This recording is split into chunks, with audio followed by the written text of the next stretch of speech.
Hey, Greg here. Did you know that I've created a few walking tours of Bangkok? Using the GPS on your phone, the routes take you through some of my favorite areas of the city, exploring the fascinating neighborhoods and hidden history that give Bangkok its sweet, sweet mojo. Head to voicemap.me and search for Bangkok.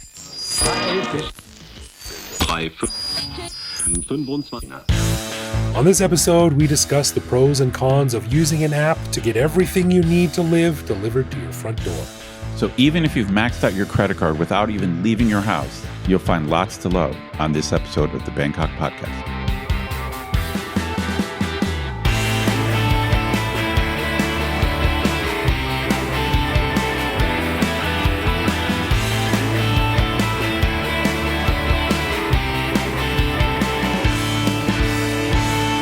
Sawadee krap, and welcome to the Bangkok Podcast. My name is Greg Jorgenson, a Canadian who came to Thailand in 2001 because I tried to use Tim Hortons coupons at a Canadian Tire, and the Mounties got all up in my business, so I left for fairer lands. Damn. Well, now you got Tim Hortons here, dude. You can finally use your Tim Hortons coupons. Once a Canadian Tire opens here, then the circle has come full circle. And I met Knuth, an American who came to Thailand on a one-year teaching contract 24 years ago, fell in love with how Thais pronounce English words, so I never left.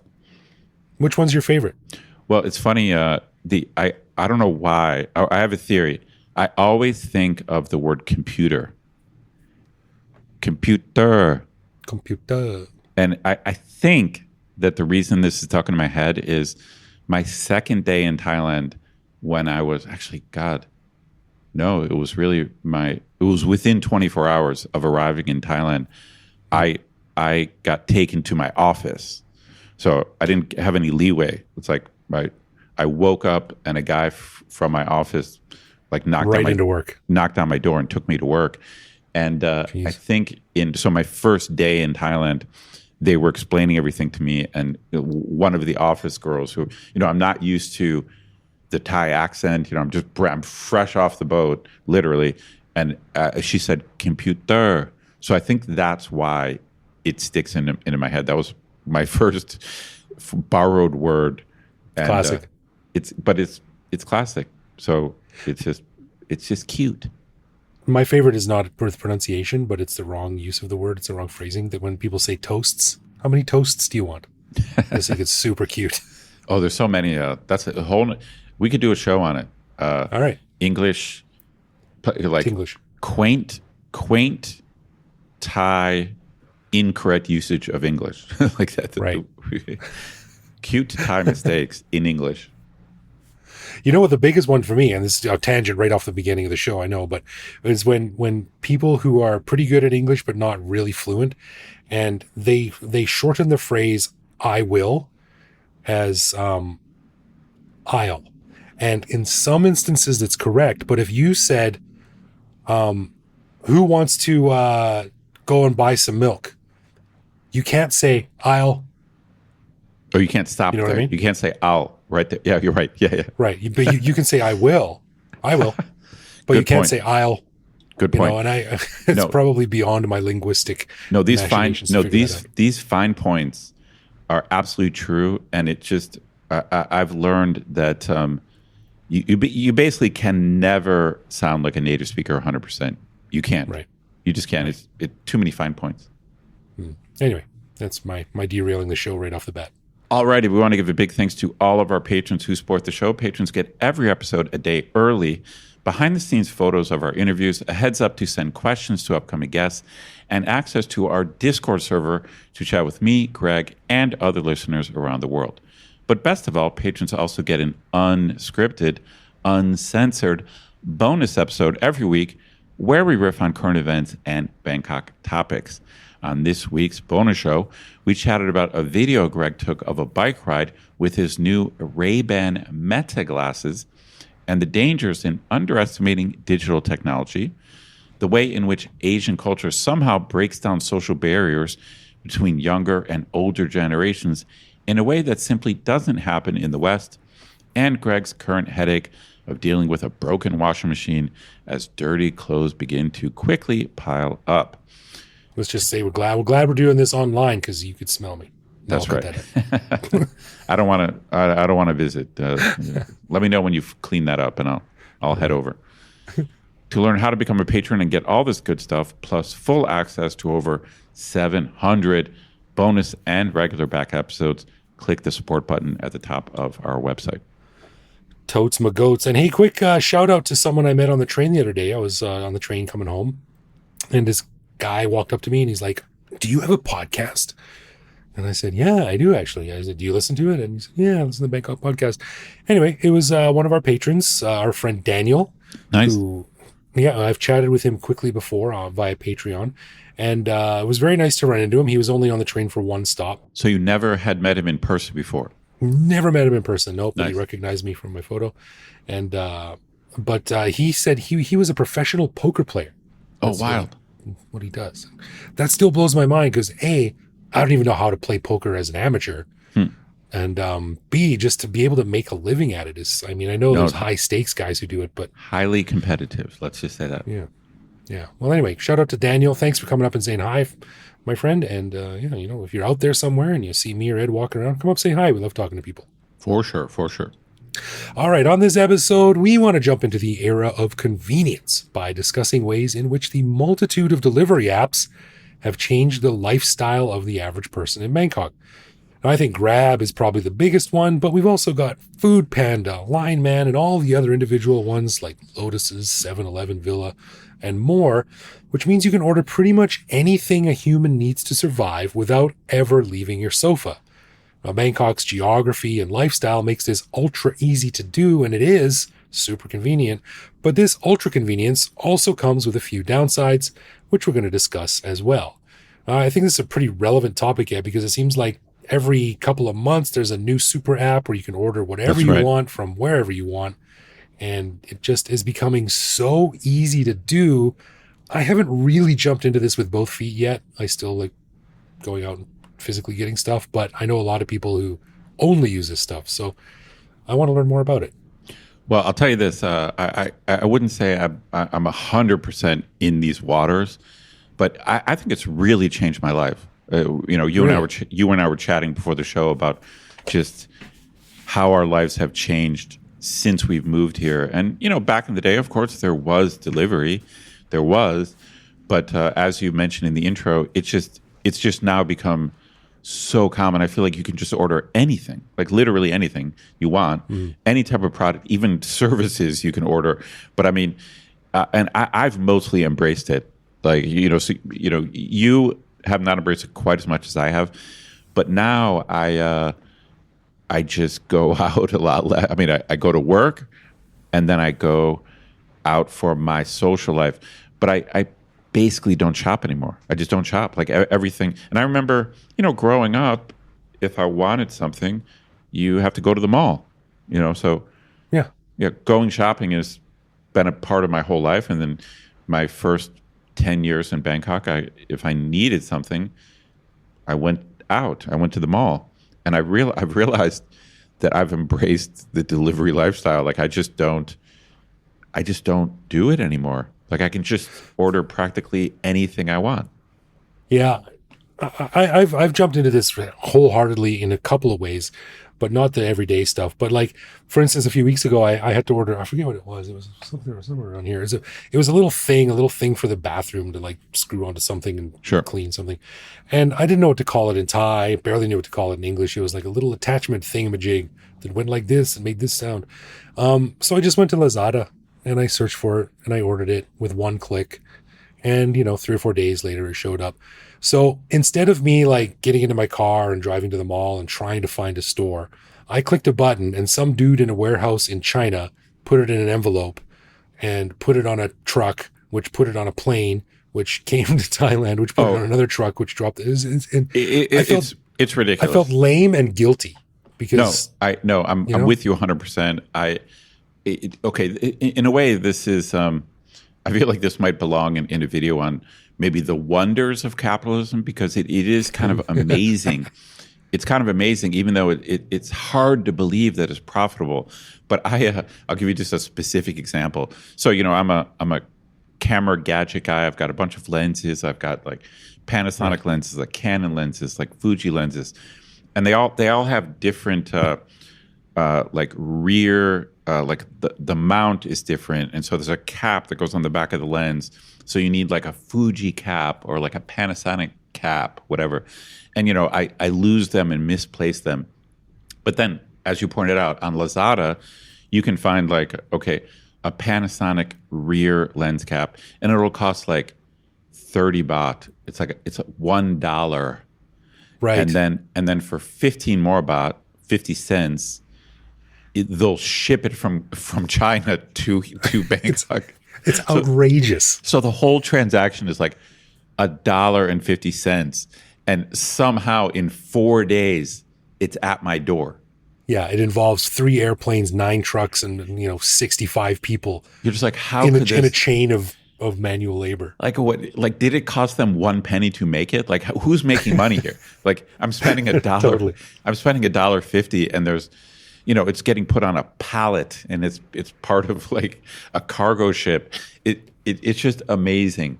It's ridiculous, especially since we're living in a sinking city. I'm here like, hey, thanks for the carbon that you spent to deliver me this 9 grams of plastic. So, but I have basically embraced it. Like, I'm just, whether it's primarily I use, for this type of product, not food, it's basically Lazada, Shopee, and then sometimes AliExpress. So those are my big 3. And I can buy almost anything. I mean, we already have given some examples of like hyper specific products, but one of the pros of the delivery lifestyle is just the specialization. And some of my gadgets and stuff, it's like, it's a very specific part. I mean, I don't want to go into the details, but just some hyper specific, like a non-standardized like nut or something. Just like, right. It's just like the most thing, and then bam, you could just find it on Shopee and hit send, right. and then it's at your door. And it's like back in the day, I would have to go to the mall, find a specialty shop, like talk to some guy. He'd be like, "Oh, we don't have that."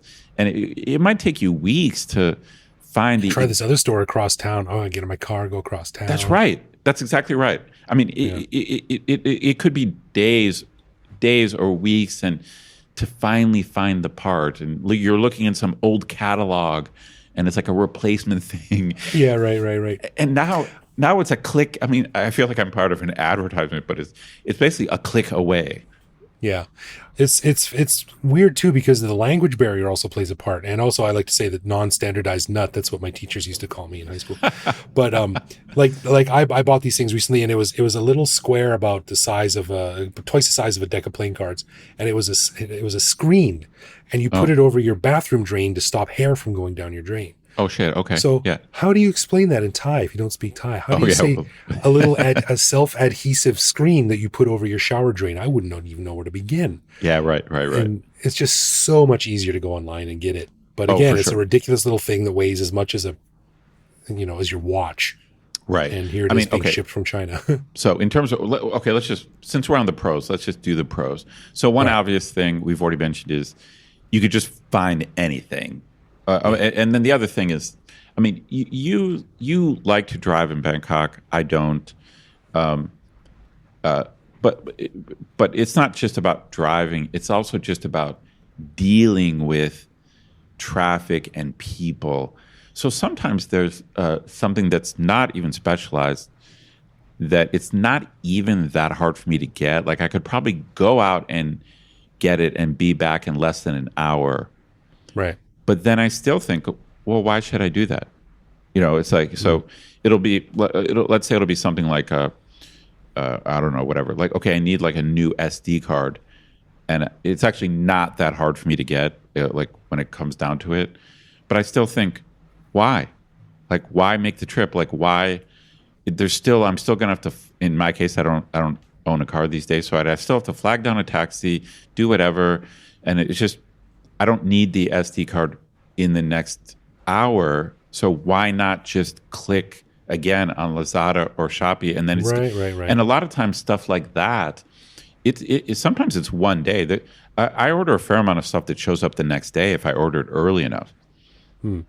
Well, this is interesting because I think that's actually a negative. It's one of the downsides of doing this because, it's one more step towards being that person who I've made fun of on the show before. And I think we've all met them at some point. These sort of like people here on the high cost expat packages Right. who go from their, condo to their chauffeured car to the mall to eat their American food. And they never interact with any Thai people. They never learn the language. They never explore the city Right. because it's so easy not to. So letting this kind of lifestyle sort of creep too far into how you operate, I think it's, I think there's real value in going out and wandering the markets and walking around the malls and figuring out how the city works and finding the shit. You're right. I mean, I'm basically going to plead guilty because for me, I don't see it. Okay, your example would be more like you can slide into the expat bubble where you don't interact with Thai people. So I think my situation is different because I've been here so long, and I've been married to a Thai woman, and I work at a Thai university. So for me, it's just more. It's more about I end up becoming a homebody. Like it's weird because I'm not a homebody because I do socialize. I just don't shop. So maybe I'm missing it. Like I've never really liked shopping, going to the mall, and all that kind of stuff. And so now with new technology, I just don't have to do that. Like I leave the house to work, and I leave the house to go see my friends, and then basically I order in a huge amount of food. I mean, basically now I'm a single guy, and I go through phases where I like to cook, and then that phase lasts for a couple of weeks, and then I'm like, I don't even want to like pour myself a Diet Coke at home. I'm just like, so I go through phases where I just order in all my meals. And let's talk about that for a second because I've never done this. And when you say you order in food, do you order it from restaurants or do you order it from grocery stores? I do only restaurants. For listeners who don't know, like you can order the grocery stores like Villa Market. You can order your groceries and they'll deliver like your meats and your vegetables and your. As you know, I happen to live immediately next to a Foodland, and so that's the only thing where I'm. Luckily, I haven't gotten that lazy, so I'm 1 minute away. So I do all my grocery shopping in person, and the only exception is occasionally I've needed something very rare that don't even have at a Foodland, and then I'll order it online. But so food, groceries, I still do in person. But man, I do a lot of food delivery when I'm not in the mood to cook a lot. I mean, even things like breakfasts where I want to eat something before I go to work. If I time it right, it's probably like 2 or 3 days a week where I'm getting food for breakfast delivered. Really, you get food for breakfast delivered? Straight up, yeah. No, dude. What time do you leave in the morning? Well, I'm usually up by 7 and out the door by 8:15. So I mean, if I time it right, I can make it all work. Dude, I'm telling you, the delivery lifestyle, I've embraced it. Like I'm ordering. I probably have. Geez, when I think about it, okay, out of 7 days a week, there's probably I'm going to say 4 or 5 days I'm receiving something by delivery, whether it's food or a package. I'm constantly ordering stuff, constantly. But why is ordering food to your place more convenient if you're about to head out anyway? Well, it's mostly because particularly in the case of breakfast, there's just not anything around my university that I don't want to eat. It just works out. And it's just weird. A lot of it is just moods. Like, so sometimes I'm in a mood where I want to go sit in a restaurant. Sure. I want to be out. But I'm telling you, man, over the years, I've become more of, I don't want to leave my place unless it's to do something specific. Like, oh, my friend is having a house party. So then I will leave my house. But I don't want to leave my house to just go buy some random thing, even though that's how I grew up. But I don't want to do that anymore. Like why would I go to the mall to buy socks when I can just order them online? That's a good point. And it's for something stupid like that, you almost feel like a tool going out anyway. Like, no, but that's how. Go out and get some furniture polish. Yeah, seriously, exactly. No, that's exactly right. Like in the past, if like you needed to, buy furniture polish, you're like, well, I gotta go to the mall, you know? Right. Yeah, I need And a better reason than that. yeah, so now I've embraced it, man. So okay, so there's obvious convenience, avoiding the stress of just going out. It's very specialized, but I'll tell you this: another advantage is the actual cost of delivery in Thailand is low. It's cheap. Yeah. Like Like a couple of bucks maybe. yeah, so I mean, it's just I think I just don't even think about it. Whereas when I'm home, like when I was back in the States, I'm looking at like, I'm ordering something that's $75, but then it might be $12 or $15 to deliver it. And I'm like, oh shit, Yeah. like that's, it's like, it's not like $3. Like, whereas here I feel like I'm buying something for $30 and it's going to be $2 to deliver it. So I just don't. Like a no-brainer, right? Yeah, I just don't. I'm not factoring.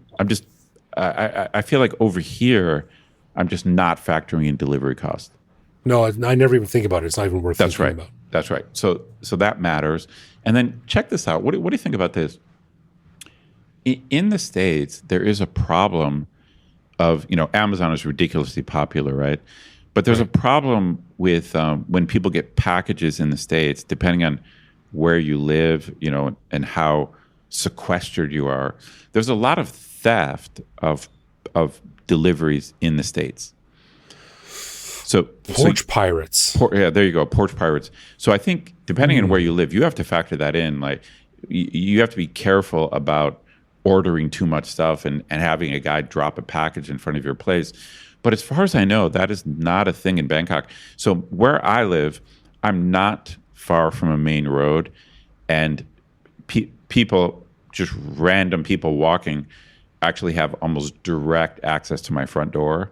Right. I'm not on a higher floor in terms of where you enter, but I get deliveries all the time, and sometimes there's someone there who can receive it, even if it's not me.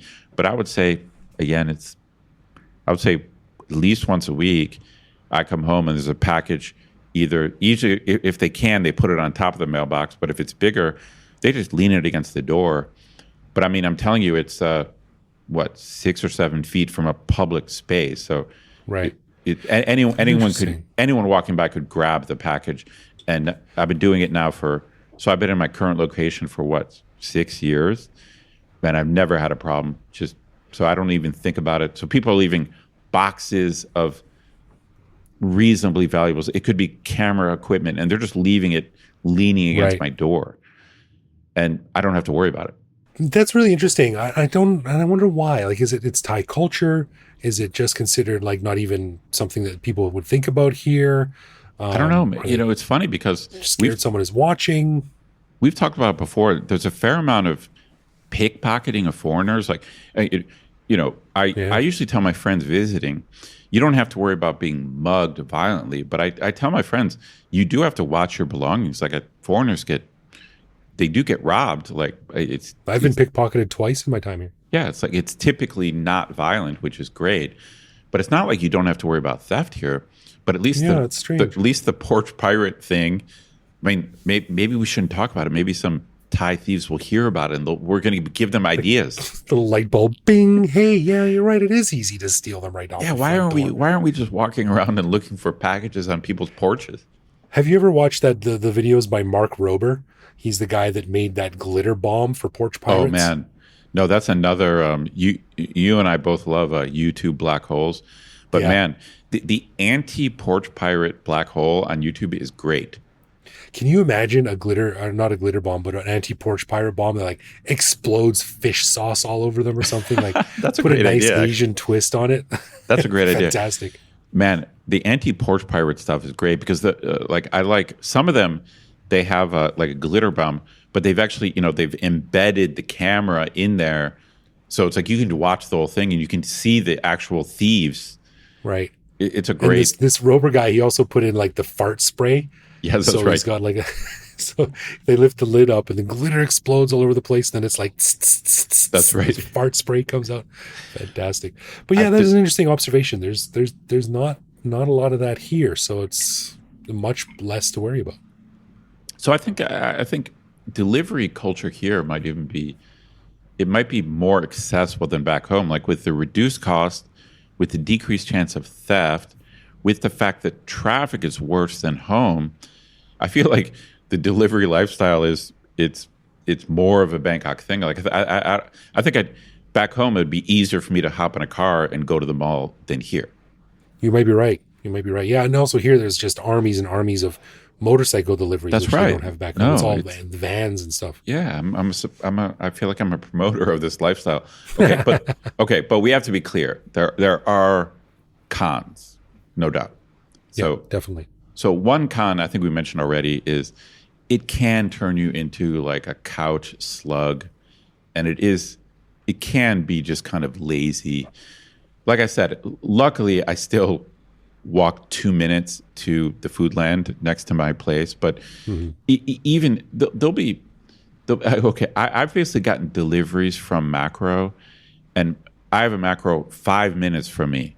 It's basically across the street. But I've gotten deliveries because I've been like from the Macro. I have, because I've been like, well, I have to go there, and Macro is big, so it's probably for me to go to Macro and come back. It would probably take me 20 to 30 minutes. And if it's something I don't need, I'll just be like, well, I'll just get it tomorrow, That's so funny. So one disadvantage is, you can just turn into a homebody.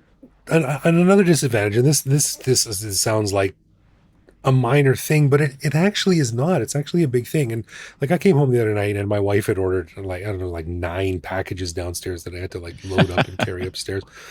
But again, it sounds like me, like a husband complaining about his wife, but my wife orders a lot and a lot and a lot and a lot, but nothing ever gets thrown out. Oh, we live in a small condo, and that math doesn't work out. And it sounds like just a generic complaint, but it's something you got to do. It's like a logistical issue now. Like it's so easy to just order stuff that's so cheap, and pretty soon you've got half a room full of stuff, and you're like, shit, now what do I do with it? Well, I was going to say, I do think the ease and convenience, it does create a bad habit of just buying too much shit. I mean, exactly. That's a very good way to put it. It's a bad habit. Yeah, I don't know what to call it. Overbuying, or it's just wasting money.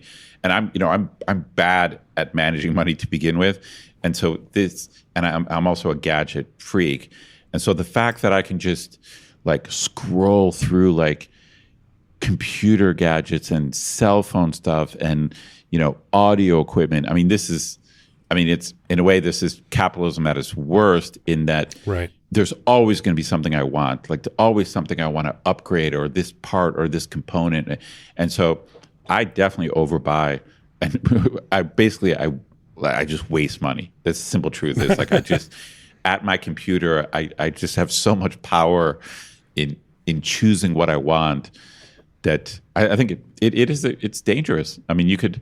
Luckily, I'm not into credit cards anymore, thank God. But I mean, you could easily like just spend your way into debt if you were putting all this stuff on credit cards. Totally. I have a story. I was actually telling the story to a friend the other night, and there's the most horrifying credit card story I've heard is what I think it was my wife's friend, or my wife's friend of a friend, someone. But she was just so obsessed with buying stuff. And this maybe speaks less to the app thing we're talking about than to just sort of like the general consumption lifestyle. Sure. But the minimum payments for this woman's credit cards eventually became more than her salary every month. Oh, Jesus. Like, how do you spend yourself into a hole that deep? No, I mean, no, it's so much. No, I mean, I could relate to it in that it's just so convenient. And then if you're not good at tracking it, I mean, luckily I've moved beyond credit cards, but I could totally understand it. It's so convenient, and you can, a lot of it is, I mean, this what I don't want to get into the psychology of it, but a lot of it is just like your social life, your emotional life. Like if you don't have anything else going on in your life, and once you have the internet, it's just a window to a million things you could buy. You know? Then you're stuck in Requiem for a Dream, like that woman addicted to television. Yeah, that's right. Less said about that, the better. Anyway, I have to mention this because another downside that I want to point out is that delivery in Bangkok, it's one of those things that works 100%, 80% of the time. You know what I mean? That's a quote from Anchorman, right? Yeah, well, whatever it is, it just, yeah, I think whatever where it comes from, but it just seems to work perfectly, and then all of a sudden, it's a ridiculous pain in the ass. It's like, so I get, That's so funny. I get deliveries from like Burger King, no problem, and then the next day I'm ordering from Burger King, and the guy can't find my place, and his English is bad, and my Thai's not good enough, and I'm just like, just go to the blue dot on the freaking, just look at your phone, and so it can be oddly frustrating out of the blue. It's like, so I want to point this out to listeners who, whether you're, I don't know, even as a tourist, like the bottom line is what I'm realizing is, even if I was a tourist in Bangkok, this whole delivery thing could make your life a lot easier. Like if you wanted to. I mean, the bottom line is, even as a tourist, you could be ordering food in if and I think as a tourist, you're not necessarily thinking about that. No. Well, I think it'd be kind of lame if you went to a new city and stayed in your hotel. No, it depends on what you want. Like, right? more power to you. If you don't, if you want to chill in your hotel, you could still order food in. But the thing about the world of delivery in Bangkok is that it can be quite frustrating. Where sometimes it's just they don't understand your address. And in my particular case, just to give a specific example, for some reason, my exact address is not on Google Maps. Oh, geez. It's just a weird thing where no matter where I move the pin, it's just not there. And so what ends up happening is I have to use like the nearest thing, right. Which is like next to where I live. So Foodland. You order delivered to Macro. No, I do it. Just order delivered from Macro. I do it. I order stuff to Foodland. I'm not making this up. I do this. I just did this yesterday. I ordered some vegetarian burritos from Taco Bell, and it's just the way their app works out. It's just like they just deliver it to Foodland, and then like I meet the guy out in front of Foodland. So there's these weird quirks, and then sometimes, just because of the language barrier, you can just get in frustrating circles of miscommunication. You had a story on the last show a couple weeks ago, but so it's just something worth pointing out. Like, delivery in Bangkok, it doesn't always work, and it can be very frustrating. Well, yeah, exactly. And I think I told the story already on the bonus show a few weeks ago, but recently I was driving home, and I ordered some food on an app as I was driving, which is not recommended. Safety first. You should always keep your eyes on the road. But as I was driving, I know the app really well. A couple of clicks, boop, boop, boop, done. And I got home, and the guy called me, and he's like, yeah, I'm here, but I don't know where you are. And I was like, where are you? And he said, Rama 3. Oh, right. It's like, an old address. That's another Rama 3. No, it wasn't an old address, because when I ordered, I forgot to choose my address, and I chose your location. Oh, so right. Exactly. That's right. I'm flying down the highway on Rama 3. Oh, that's right. Yeah. And so there's this motorcycle guy with my little bag of food, like miles away from my place. I know exactly what you're talking about. Yep. Yeah. So, I mean, totally my fault. But I told the guy, like, actually, can you come to my house here? And he's like, I could hear his eyes roll, like, oh my God, you idiot. And it's right. like, so I gave him a big tip when he showed up, but still, like, it can be frustrating. And when you hit a little snag, then my son was hungry, and I'm hungry, and I'm waiting downstairs. It just sucked. That's right. I mean, it logistically, another problem I have is when someone wants to make a delivery, and I just want them to bring it to my place, whether I'm here or not. Like, and I can never figure out how to specify. Again, I'm not worried about porch pirates, so whether I'm home or not, I really would like to be able to tell them, like, don't do a confirmation call. Don't call me, because I'm usually working, and so I'll be in the middle of a lecture, and I'm afraid if I don't pick up the call, they won't deliver it. Mm-hmm. Right. And so it can be quite annoying. I just want them to come and drop it off, because and then I'll be trying to communicate with them in Thai, and they don't understand what I'm saying, and I'm trying to tell them, like, just leave it, just come, and they'll be like, are you home? And I'm like, no, I'm not home, but it doesn't matter, Right. So, but the truth is, I really think 80% of the time it works 100% of the time. It's just I love that 80% of the time works. That's fantastic. But it's like something you got to be willing to put up with the Yeah. miscommunication and the logistical issues. Well, before we go, just one more quick story here. I read this tonight as I was poking around the internet looking at this topic. But in the U.S., the trend of ordering with the apps has become so widespread, especially after COVID, that now there's these ghost kitchens, right? So they don't have a storefront or a place to sit down, but you can still order their food online and it gets delivered to your house. Okay. But it says, this thing says, some U.S. customers felt fooled or catfished when they learned that they ordered from what they thought was a small restaurant that instead turned out to be a big chain using ghost kitchens. So like people are feeling like they want to get out and they want to experience the place in real life now. So they drive to this place and they find out it's and like, it doesn't exist. Oh, like an industrial kitchen or something like that. And there's no charm, there's no atmosphere or anything to it. You know, like in theory, like food-wise, it shouldn't matter if there isn't a walk-in place. Like, so what? Right, exactly. But I think people maybe there's like starting to see a little bit of a pushback against it because they're so used to just getting all their stuff sent home. Now they want to actually go out into the world, but their favorite places don't exist in the world. They only exist in the app. You know, it's a good question. It's like my favorite delivery pizza in Bangkok is Pizza Mania. I've heard of it. But I don't know if it's an actual restaurant you can go to. There you go. Interesting. I mean, maybe like I've noticed that a lot of like pizza companies, it'll be a tiny thing and they'll have like 3 shitty tables. Right. So, Yeah. You know, so you could eat at pizza company, but I'd rather just get it delivered. That's right. Well, interesting discussion, and boy, that went longer than I thought it would. But I guess there's a lot to discuss about this. But hey, listeners, let us know if you've got any of your favorite apps that you order stuff from. I'm always happy to add a few more to my phone and increase my convenience. That's right. Yeah. But yeah, it's easy to get anything you want these days, but maybe not always in the best. You can never have too much delivery. I'm embracing the delivery lifestyle. Okay. Nice.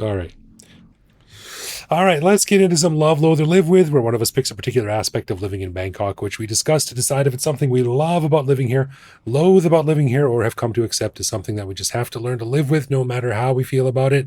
This week, Ed, what do you got for me? Alrighty, I got a variation on an old topic. So you and I have talked before about kind of localization of product flavoring. And in general, I'm not into it. Like the tom yum goong potato chip thing is not an Ed thing. Not a big fan. Okay. But I got a variation. What do you think about alcoholic beverages that incorporate local ingredients? So they might not be unique to Thailand, but it could be, like lychee flavored beer, or I've just seen a whole bunch of different things like cocktails with different Thai herbs or Thai spices. So it's just localized, but it'll be something that I think it'd be very unlikely to find back home. Interesting. Generally, I am totally love on this because like when we go to Chit Beer, there's often like they have like a lychee sour or like a mango cider or something like that. And we've discussed before, I'm all about the girly fruit sweet drinks. So the more the merrier, man. Bring them on. I usually love them. Yeah. Like I already love Rosé Hogarden, the raspberry Hogarden, which everyone makes fun of me for drinking, but I don't care because I'm bigger than they are, so it doesn't matter. But if they figured out, I maybe there is out there, but I have yet to find it, a Roselle beer, like the Nam Gratiep, the red sort of nature's Kool-Aid, I call it, like a Nam Gratiep beer. Dude, I would suck that down like water. I'm with you. I gotta say, it's weird. Back home, I don't feel like I'm into weird cocktails with weird ingredients. I know there's a whole world of mixology, and I feel like I'm not that into it. But when I go to a bar or again like at Chit Beer, and there's something about Thai ingredients, like I'm much more likely to try like a lemongrass cocktail. I don't know why. Oh, but really? I just think stuff that uses local ingredients is cool. I don't know why. Yeah, I'm But I down like with it. it. I think it's part of the whole, the mad scientist chemistry of Yeah. alcohol, and I think it's cool. I'll always try the new flavor or the new thing. But I If like the something is idea. I unique. like the idea of Thai people just taking advantage of the ingredients they have, and then making some semi new thing or a variation. I just like it. And usually, sometimes they don't actually sound like it would be that good. But I'm usually surprised that it's not actually bad. This goes way back to years and years and years ago in Canada when I mixed some strawberry liqueur into scrambled eggs. I'm telling you, man, it was real good. All right, I don't know about that. I'm not gonna. I'm gonna go. I'm gonna go loathe on that. But Well, I'm gonna go. I'm gonna go love on this one. I like the local twists on things with local flavors. Yeah, huge fan. Agreed. Love. Yeah, nice. Alrighty, a final thanks to our patrons who support the show. Patrons who get a ton of cool perks and the warm, fuzzy feeling knowing that they're helping in our never-ending quest for cool content. Find out more by clicking support on our website. And connect with us online. We're Bangkok Podcast on social media, bangkokpodcast.com on the web, or simply bangkokpodcast@gmail.com.